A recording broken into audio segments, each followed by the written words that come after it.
Welcome to south Indian cooking. இன்றைக்கி நம்ம பார்க்க போகிறது முருங்கைக்காய் வச்சு செம்ம சூப்பரான முருங்கைக்காய் மசாலா பண்ண போகிறோம். இது ரைஸோடு சாப்பிட்றதுக்கு ரொம்ப சூப்பராக இருக்குங்க. எப்போவுமே முருங்கைக்காயில் வந்து நம்ம சாம்பார் காரக்குழம்புன்னு செய்வோம். ஆனால் இந்த மாதிரி மசாலா பண்ணி பாருங்கள், டேஸ்ட்டு சூப்பராக இருக்கும். இப்போ நான் வந்து முருங்கைக்காய் கொஞ்சம் நிறையவே எடுத்திருக்கேன். இந்த மசாலா பண்ணுறதுக்கு முருங்கைக்காய் வந்து கொஞ்சம் நிறையவே எடுத்துங்க. கொஞ்சம் பெரிய பீஸாகவே கட் பண்ணி எடுத்துங்க. இந்த மாதிரி நார் எடுக்க சொல்ல வந்து சீக்கிரமாக முருங்கைக்காய் வெந்துடும். இப்போ கட் பண்ண முருங்கைக்காய் எல்லாமே தண்ணியில் சேர்த்துருங்க. நான் வந்து கொஞ்சம் பெரிய பீஸாகவே கட் பண்ணியிருக்கேன். இப்போ ஒரு பேன் வச்சுட்டு ஒரு 1/2 லிட்டர் தண்ணி சேர்த்துடலாம். இப்போ நம்ம வாஷ் பண்ணி வச்சு முருங்கைக்காவை இதோடு சேர்த்துடலாம்.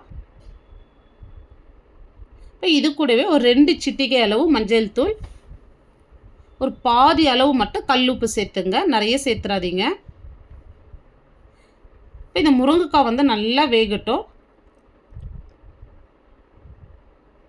இப்போ பாருங்கள், முருங்கைக்காய் நல்லா வெந்திருக்கு, நல்லா கலர் மாதிரி நல்லா வெந்திருக்கு பாருங்கள். இப்போ இது ஒரு சைடு இருக்கட்டும். ஒரு மிக்ஸி ஜாரில் ஒரு 1/4 மூடி தேங்காய் சேர்த்துங்க. இப்போ சின்ன வெங்காயம் வந்து ஒரு 10 சின்ன வெங்காயம் சேர்த்துங்க. இப்போ இது கூடவே ஒரு 10லேருந்து 12 பல் பூண்டு, ஒரு சின்ன துண்டு வந்து இஞ்சி எடுத்துருக்கேன். இப்போ இஞ்சி வந்து கட் பண்ணிவிட்டு சேர்த்துக்கலாம். இப்போ இதையும் வந்து அப்படியே மிக்சியில் சேர்த்துங்க. இப்போ நான் 2 பச்சை மிளகாய் எடுத்துருக்கேன். இது காரம் கிடையாது இந்த பச்சை மிளகாயில். இப்போ இது வாசனைக்காக மட்டும் தான் சேர்க்குறேன். இது வேணான்றவங்க ஸ்கிப் பண்ணிடலாம். இப்போ கொஞ்சமாக வந்து நல்ல ஃப்ரெஷ்ஷான கருவேப்பிலை சேர்த்துங்க. இப்போ ஒரு கை நிறைய வந்து நல்ல ஃப்ரெஷ்ஷான கொத்தமல்லி சேர்த்துங்க. பாருங்கள், இந்த அளவுக்கு நான் சேர்த்துருக்கேன். இப்போ இதில் கொஞ்சமாக தண்ணி சேர்த்து ரொம்ப நைஸாக அரைச்சிடாதீங்க, கொஞ்சம் கொரகொரப்பாக அரைச்சி எடுத்துக்கலாம்.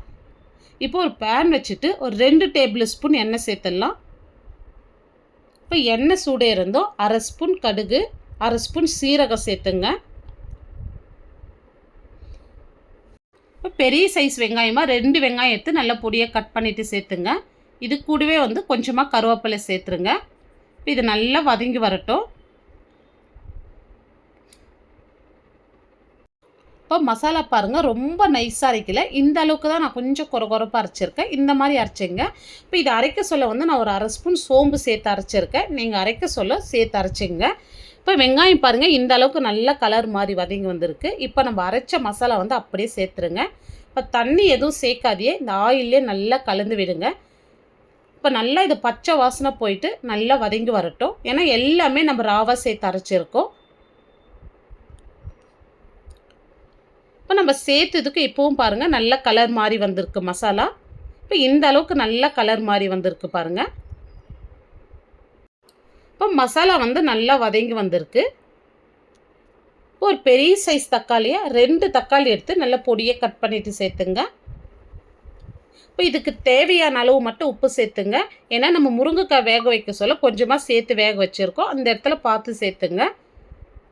இப்போ இந்த தக்காளி சேர்த்துட்டு இந்த மசாலாலே நல்லா வதக்கி விடுங்க. இப்போ மீடியம் ஃப்ளேம் வச்சுட்டு ஒரு 3 நிமிஷத்துக்கு வந்து தட்டு போட்டு மூடி விடுங்க. தக்காளி நல்லா வதங்கி வரும். இப்போ பாருங்கள், தக்காளி நல்லா வதங்கி வந்திருக்கு.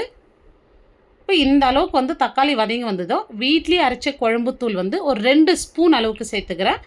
இப்போ 1/2 ஸ்பூன் வந்து சில்லி பவுடர், 1 ஸ்பூன் வந்து தனியாத்தூள், 1/2 ஸ்பூன் வந்து கரம் மசாலா, இப்போ 1/2 ஸ்பூன் சீரகத்தூள், 1/4 ஸ்பூன் மஞ்சள் தூள் சேர்த்துட்டு இந்த மசாலாலே நல்லா கலந்து விடுங்க.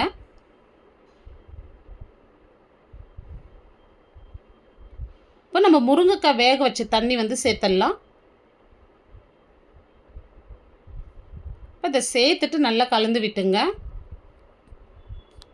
இப்போ கிரேவி பாருங்கள் ரொம்ப திக்காக இருக்குது. இன்னும் கொஞ்சம் வந்து நம்ம தண்ணி சேர்த்துக்கலாம். இப்போ இந்த அளவுக்கு தண்ணி சேர்த்தா போதும், நிறைய சேர்த்துறாதீங்க. இப்போ திக்னஸ் வந்து இந்த அளவுக்கு தாங்க இருக்கணும். இப்போ இதை நல்லா கொதித்து நல்லா எண்ணெய் பிரிஞ்சு வரட்டும். இப்போ பாருங்கள், நல்லா எண்ணெய் பிரிஞ்சு மசாலா வந்து இன்னும் நல்லா திக்காய் வந்திருக்கு பாருங்கள். இந்த அளவுக்கு நல்லா திக்காய் வரணும். இப்போ நம்ம வேக வச்ச முருங்கைக்காய் வந்து அப்படியே சேர்த்துடலாம். இப்போ முருங்கைக்காய் சேர்த்துட்டு வந்து ஒரு மீடியம் ஃப்ளேம்லேயே வந்து ஒரு 2லேருந்து 3 நிமிஷத்துக்கு விடுங்க மூடி போட்டு. அப்போ தான் இந்த மசாலா எல்லாமே முருங்கைக்காவோட சேர்ந்து நல்லா வெந்து வரும். இப்போ முருங்கைக்காய் பாருங்கள் நல்லா மசாலா பிடிச்சி மசாலா இன்னும் நல்லா திக்காய் வந்திருக்கு பாருங்கள். இப்போ ஆல்மோஸ்ட் வந்து முருங்கைக்காய் மசாலா வந்து சூப்பராக ரெடி ஆயிடுச்சு. இது ஆறுனா இன்னும் நல்லா திக்காக வரும். இப்போ வந்து பொடியாக நறுக்குன கொத்தமல்லி சேர்த்துருங்க. இப்போ அவ்வளோதாங்க, முருங்கைக்காய் மசாலா ரொம்ப சூப்பராக ரெடி பண்ணிட்டோம். இது நல்லா சூடான சாதத்தோடு சாப்பிட்டிங்கன்னா அவ்வளோ சூப்பராக இருக்குங்க. கண்டிப்பாக வந்து ட்ரை பண்ணி பாருங்கள். இது மஸ்ட்டு ட்ரைங்க இது. இந்த வீடியோ உங்களுக்கு பிடிச்சிருந்தா கண்டிப்பாக நீங்கள் ஒரு முறை செஞ்சு பாருங்கள். லைக் பண்ணுங்கள், ஷேர் பண்ணுங்கள். நம்ம சவுத் இந்தியன் குக்கிங் சேனலை ஃபஸ்ட் டைம் பார்க்குறீங்கன்னா சப்ஸ்கிரைப் பண்ணிவிட்டு அப்படியே ஆல்ன்ற ஆப்ஷனையும் கிளிக் பண்ணிவிடுங்க. அப்போ தான் நான் போடுற வீடியோ உங்களுக்கு உடனுக்குடனே நோட்டிஃபிகேஷனாக வரும். தேங்க்ஸ் ஃபார் வாட்சிங்.